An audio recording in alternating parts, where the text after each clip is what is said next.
योग वशिष्ठ का ये सूत्र कहता है,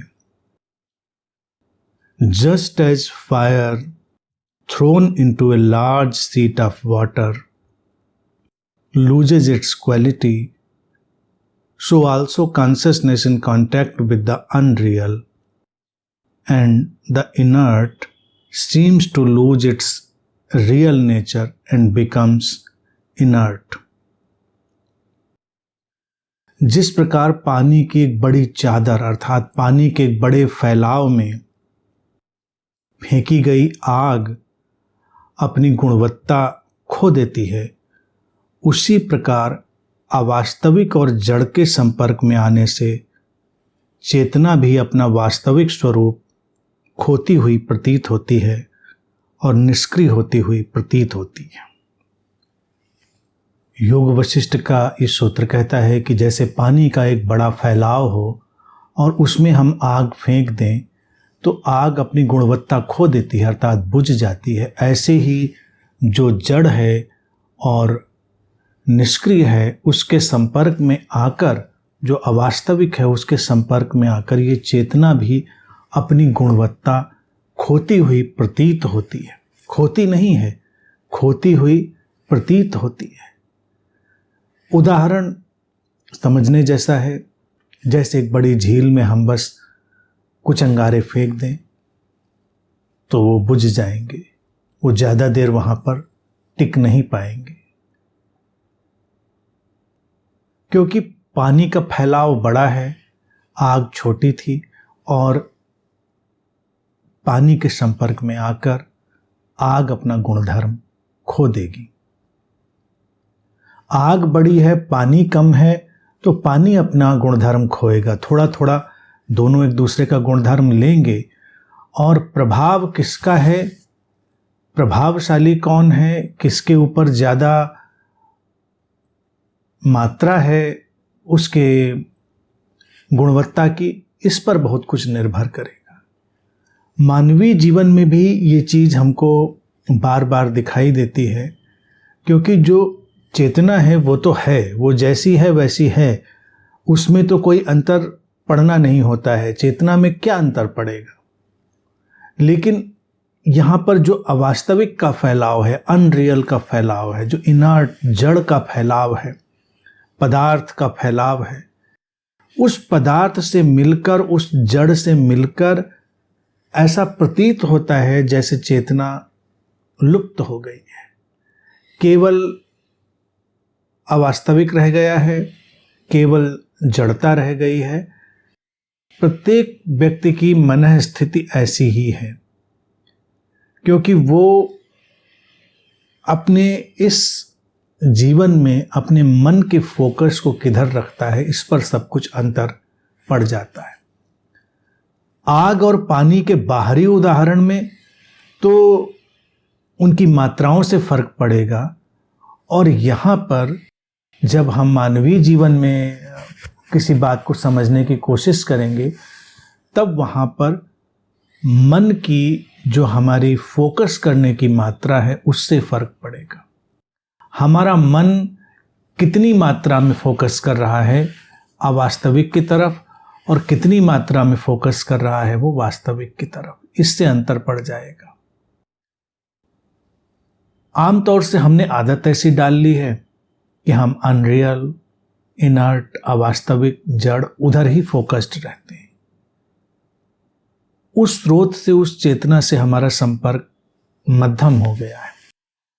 हमको कई बार लगता भी नहीं कि वो है भी या नहीं है, कि बस यही अवास्तविक जगत है। और मानवीय पीड़ा का जो सबसे बड़ा विषय है वो भी यही है कि व्यक्ति को जब अवास्तविक ही वास्तविक लगने लग जाए तो पीड़ा तो होगी ही। जब उसको कोई और सिरा दिखाई ही ना दे तो उसको लगेगा कि सब बेकार है। यहाँ पर साधक के लिए जो अनिवार्य बात खड़ी होती है वो होती है उसके फोकस को शिफ्ट करने की। वो अपने फोकस को कैसे शिफ्ट करेगा, क्योंकि जीवन में दोनों हैं, परिवर्तनशील भी है और अपरिवर्तनशील भी है। जीवन में जड़ भी है, जीवन में चैतन्य भी है, जीवन में अवास्तविक भी है और जीवन में वास्तविक भी है। अब ये हमारे मन की उस मात्रा पर निर्भर करेगा जो अपने फोकस को निर्मित करेगी। तो ये शिफ्ट है हमारी कॉन्शियसनेस में जो अंतर लाएगी, अन्यथा हम उस अवास्तविक से खींचे जाते रहेंगे, हम उस जड़ से खींचे जाते रहेंगे। जितना हमारे चारों तरफ का बाजार है, जितना हमारे चारों तरफ का ये फैलाव है, वो चाहता है कि मनुष्य को हम जड़ में खींचे रहें, मनुष्य को हम अवास्तविक में खींचे रहें। इसी से सारा कार्य व्यापार चलेगा। हम व्यर्थ की बातों को अधिक महत्व दें, सार्थक बातों को कम महत्व दें, ऐसा आयोजन बाजार निरंतर करता रहता है और आज हम उस बाजार के शिकार हैं। तो इसलिए बहुत सावधान और सतर्क रहना होता है व्यक्ति को कि वो अपने जीवन को जिए उसकी गुणवत्ता के साथ। पानी में गिरकर आग तो बुझ जाएगी, अवास्तविक के संपर्क में आकर हमारी चेतना अवास्तविक से प्रतीत होगी, लेकिन वो अवास्तविक हो नहीं गई होगी। हम जैसे ही अपना फोकस शिफ्ट करेंगे, हम पाएंगे कि वो पूरा चैतन्य हमारे सामने खड़ा है। हमने अपने जीवन को जैसे भय और लोभ की स्थितियों में बांधकर संचालित किया है, उस भय और लोभ की स्थिति का हर कोई शोषण करता है। हम उनको पहचानते हैं और उनसे अपने को अलग करते हैं। अलग करने के बाद हम जीवन में दो दिशाओं को पहचानने की चेष्टा करते हैं कि ये वास्तविक की तरफ जाती हुई है, अवास्तविक की तरफ। और इसको वास्तविक अवास्तविक को पहचानने का तरीका क्या है, इसको हम देखेंगे परिवर्तनशील और अपरिवर्तनशील।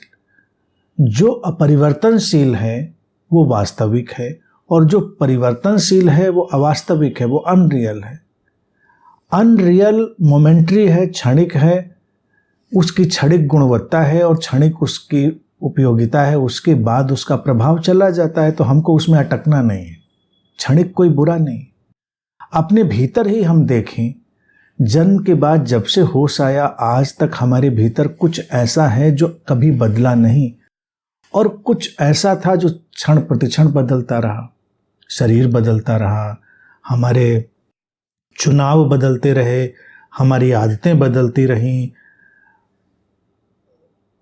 हमारे भीतर परिवर्तन का एक बड़ा भारी जो आयोजन था वो चलता रहा।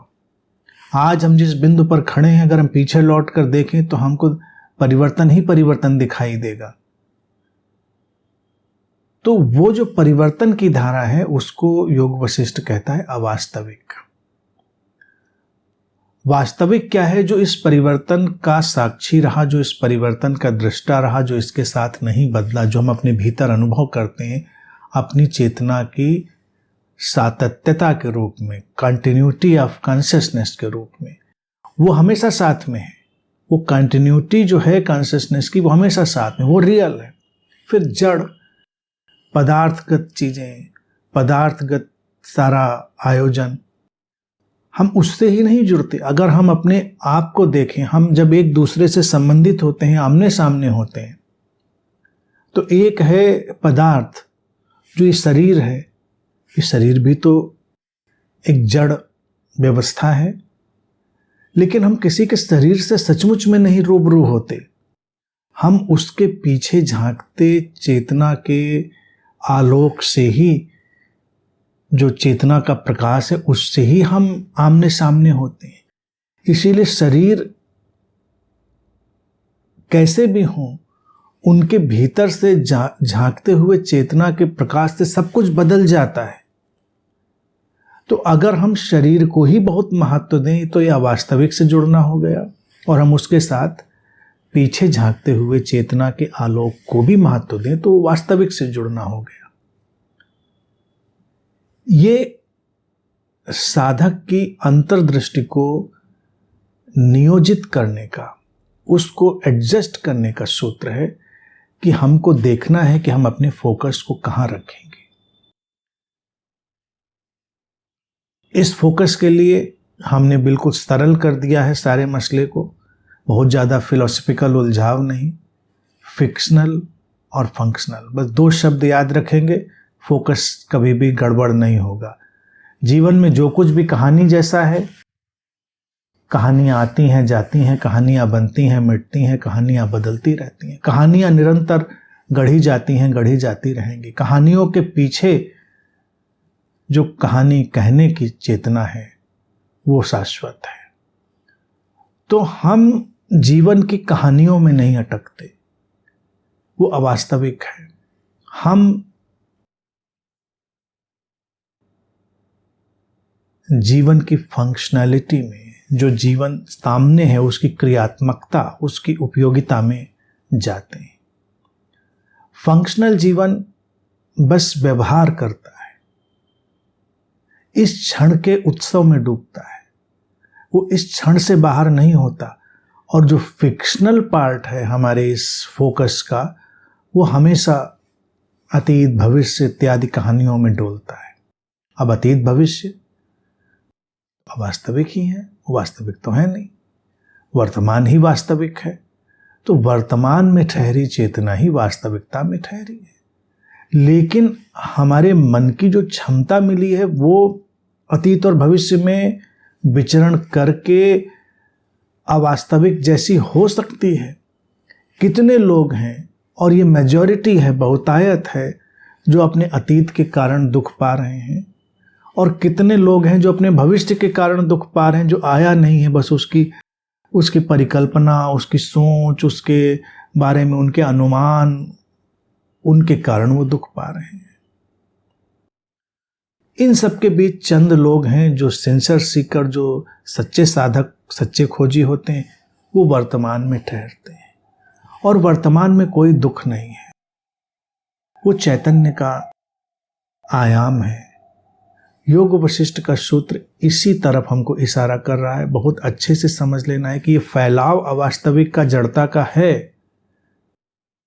बस उसको फिक्शनल और फंक्शनल डायमेंशन की तरह हम जब देख लेंगे तो बस बात खत्म हो गई। हम फोकस अपना मेंटेन रखते हैं। मान लीजिए हम किसी के पास गए, किसी व्यक्ति के पास, तो हम व्यक्ति से मिलेंगे या व्यक्ति के बारे में जो कहानियां हैं उनसे मिलेंगे? हम लोग व्यक्ति से कभी नहीं मिलते, हम व्यक्ति के बारे में जो फिक्शन है, कहानियां हैं, उनसे मिलते हैं। कुछ फिक्शन हवा में तैर रहे होते हैं, कुछ फिक्शन हम तक पहुंचे होते हैं, कुछ फिक्शन हमने बनाए होते हैं, यानी कहानियां, स्टोरीज। तो वास्तविक व्यक्ति से मिलन हमारा होता ही नहीं। वास्तविक व्यक्ति से मिलन उसकी प्रेजेंस से, उसकी उपस्थिति से मिलन है। तो ये केवल फोकस शिफ्ट, और वो बहुत आसान है जब मेरे इस सूत्र को याद रख लेते हैं। Functional dimension and fictional dimension.